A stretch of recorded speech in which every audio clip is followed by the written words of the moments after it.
UPPSC की तैयारी ये एक लंबे सफर जैसा है ना? और किसी भी सफर पर निकलने से पहले सबसे जरूरी क्या होता है? रास्ता समझना। तो बस आज हम यही करने वाले हैं।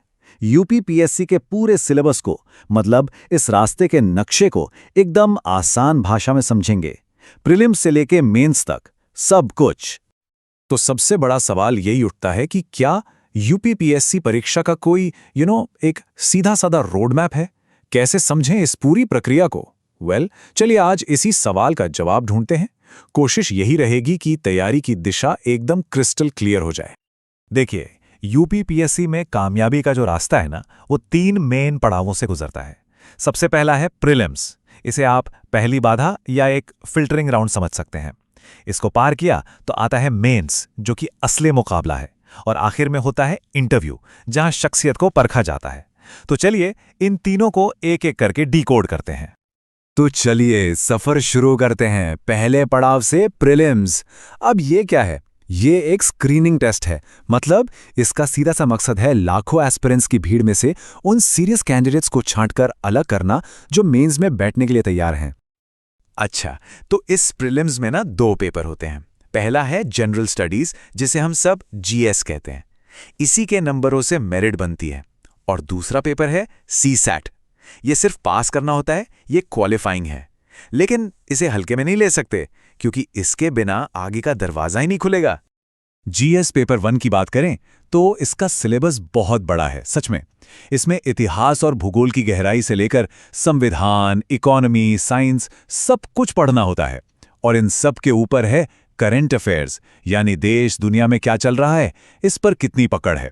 सही मायने में कहें तो ये पेपर ज्ञान और जागरूकता का असली टेस्ट है। अब आते हैं पेपर 2 पर, यानी सीसैट। देखिए, इसके बारे में सबसे जरूरी बात जो याद रखनी है वो ये है कि ये सिर्फ एक क्वालिफाइंग पेपर है। मतलब साफ है, इसके नंबर फाइनल मेरिट लिस्ट में नहीं जुड़ने वाले। तो क्वालिफाइंग का मतलब कितना? सिर्फ 33%। जी हां, बस इतने ही नंबर लाने हैं। लेकिन ये 33% ही वो चाबी है जिसके बिना जीएस पेपर 1 चेक तक नहीं होगा।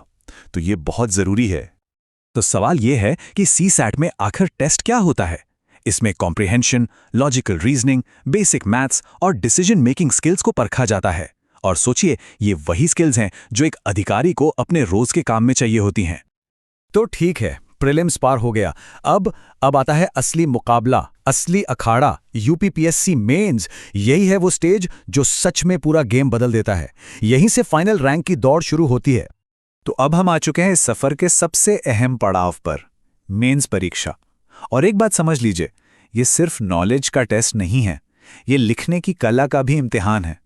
अपने विचारों को कितना साफ और असरदार तरीके से कागज पर उतारा जा सकता है, ये वो हुनर है जो एक एडमिनिस्ट्रेटर के लिए बहुत ही जरूरी है। मेंस का जो स्ट्रक्चर है ना, वो काफी डिटेल्ड है। सबसे पहले तो निबंध और जनरल हिंदी के 2 कंपलसरी पेपर हैं। फिर आते हैं जनरल स्टडीज के 4 पेपर्स। हर पेपर एक अलग डायमेंशन को टेस्ट करता है। जैसे जीएस 1 में हिस्ट्री, सोसाइटी, ज्योग्राफी है।